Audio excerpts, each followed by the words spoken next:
السلام عليكم، عاملين ايه؟ يا رب تكونوا بخير. من الفيديوهات اللي لازم برضو نعملها قبل رمضان فيديو المخلل، بس النهاردة هنعمل فيديو مختلف شوية عن بتاع السنة اللي فاتت. هنعمل مخلل مشكل سريع. انا الفيديو ده بالظبط قبل رمضان ب3 ايام، وفتحت على المخلل ده ليلة رمضان. تعالوا بقى نشوف هنعمله ازاي. اول حاجة طبعا بنقي الخضار، لازم يكون كله صابح. هعمل النهاردة خيار وجزر وفلفل حامي، وكمان قرنبيط وبصل مخلل.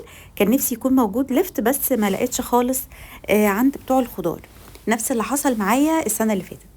هجيب بقى الجزر بقشره كله، وبعد كده بقى تقطعوه التقطيعة زي ما انتوا حابين، لكن انا بحب اقطع المخلل بتاعي يبقى صغير، بحيث ان اللي هياخد قطعة ما يرجعش تاني يحطها في طبق المخلل وياكلها على طول.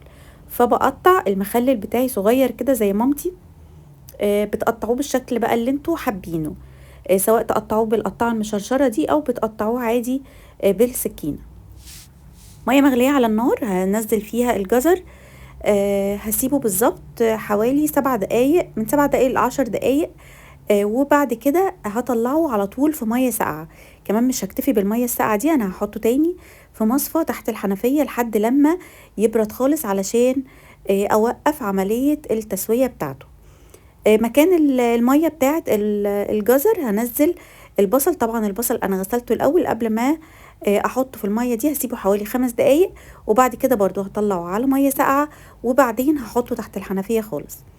هبدأ بقى اقشره. التقشير بتاعه بيبقى سهل جدا، مجرد بس ما بنلمس القشرة بتاعته كده بنلاقيها طلعت على طول. هقشر كمية البصل بتاعتي كلها، وبعد كده هبدأ اجهز القرنبيط. انا حطيت مية نظيفة تاني بقى في الحل على النار، وهبدأ افصص وحدات القرنبيط كده لزهرات صغيرة زي اللي احنا بناكلها او اللي احنا بنجيبها في المخلل المشكل اللي بيبقى جاي من بره ده. هقطعه قطع صغيرة، وهنزل بالقرنبيط في مية السلق حوالي 5 دقايق.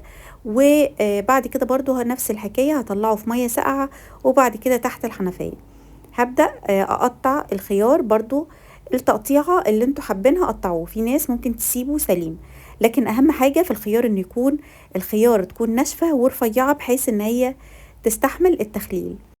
بالنسبة بقى للفلفل، فأنا فضلت إن أنا أعمله في برطمان لوحده، لأن الفلفل ده حامي جدا. الفلفل اللي اخترته اللي هو بيبقى زي الفلفل الهالوبينو ده، بس ده بيبقى طويل شوية، اللي هو النوع المصري، بيبقى اللحم بتاعه تخين والفلفلية تقيلة كده. بقطعه بقى كده لوحده برضو شرايح، وبعد كده بحطه في برطمان، وهاخد كام فلفلاية منهم سليمة، أخرمهم كده وهحطهم مع المخلل المشكل.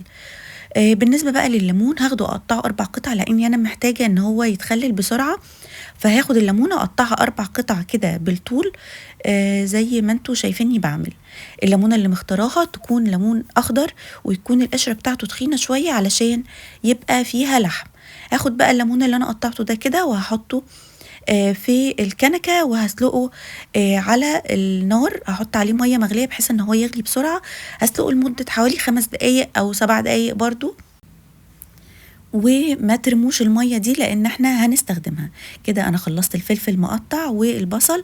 طبعا كنت معقمة البرطمانات بتاعتي كلها ازاز، ومعقماها طبعا من قبل ما ابدأ في التخليل بمية مغلية.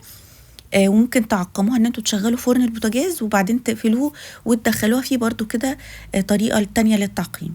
هبدأ بقى ان انا احط المخلل المشكل بتاعي، وحطيت معاه قطعة من البنجر المقطع. بعد كده بقى هنحضر مية الترشي او مية التخليل.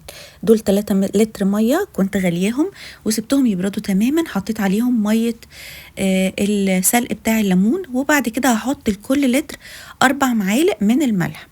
هقلب بقى الخليط ده كله، وهحط عليه كوباية من الخل ونص كوباية من الزيت. وكان عندي كده شوية جزر مبشورين زودتهم في المية. كمان معايا فلفل احمر مفروم، انا كده ببقى شايلاه في الفريزر فخدت منه. لو ما عندكوش ممكن تحطوا هريسة شطة اللي هي بتاعت الدرة دي. كان عندي برضو كنت سالقه بنجر كده، فاخدت الميه بتاعت سلق البنجر حطيتها مع المخلل. وهزود فلفل اسمر حب في مع المخلل. وهحط كمان 3 معالق من السكر. هقلب كل الخليط ده كده بقى مع بعض، وكده بقى عندي ميه الترشي او ميه المخلل. هبدأ ازودها في البرطمانات بتاعتي اللي انا ملياها بالمخلل المشكل اللي انا طبعا معقماها. ويفضل انها تكون يا جماعه برطمانات ازاز، بلاش تستخدموا البرطمانات اللي هي البلاستيك. بعد ما مليت كده الميه هحط كيس من فوق وهغطي البرطمان بتاعي كويس.